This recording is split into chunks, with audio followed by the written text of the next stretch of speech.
আসসালামু আলাইকুম রাহমাতুল্লাহ। ওয়ালাইকুম আসসালাম রাহমাতুল্লাহ। আমরা আজকে স্পোকেন ক্লাস 1 আজকে যে প্যাটার্নটা নিয়েছি সেটা হচ্ছে তিনটা পার্টে তোমাদেরকে শেষ করব। ঠিক আছে, এটা হচ্ছে প্রথম পার্ট। এই প্রথম পার্টে আমরা হচ্ছে ছোট ছোট বাক্য দিয়ে শুরু করব। এখন একটা রিজন বলি যে আমরা কেন এখন আইসা ভিডিওটা মেক করছি। ভিডিওটা মেক করা ছাড়াও তো পড়তে পারতাম, তাই না?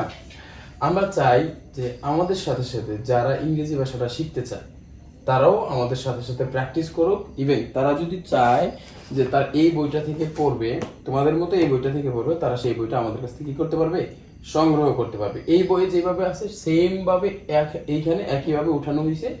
দেখি আমরা এই বই থেকে যেভাবে প্র্যাকটিস করব, আমাদের কাছ থেকে যারা বইটা নেবে তারাও যেন এই ভিডিওসগুলো দেখে দেখে কি করতে পারে, প্র্যাকটিস করতে পারে। ওকে, আমরা হচ্ছে এইখান থেকে শুরু করে এগুলো ধরে ধরে পড়াবো। দেখি কত দ্রুত গ্রামার ছাড়া কোনো ধরনের ঝামেলা ছাড়া আমরা ইংলিশ স্পোকেনটা শিখতে পারি কিনা। তোমরা কি রেডি?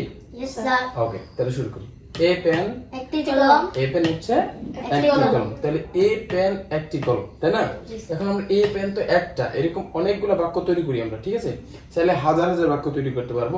আমরা যে সিস্টেমটা দেখাই দিই, যারা আমাদের থেকে পরবর্তীতে বই সংগ্রহ করে শিখতে চায় তারা এগুলো ধরে ধরে কি করবে, প্র্যাকটিস করবে। ঠিক আছে, ওকে। তাহলে এ পেন একটি কলম। এ পেন একটি কলম, তাহলে এ পেন্সিল একটি পেন্সিল। এ বুক একটি বই। এ হাউস একটি বাড়ি। এ মগ একটি মগ। এ ল্যাপটপ একটি ল্যাপটপ। দুটো থেকে এ টেবিল একটি টেবিল। এ স্কুল একটি স্কুল। এ ব্যাগ। একটি ব্যাগ।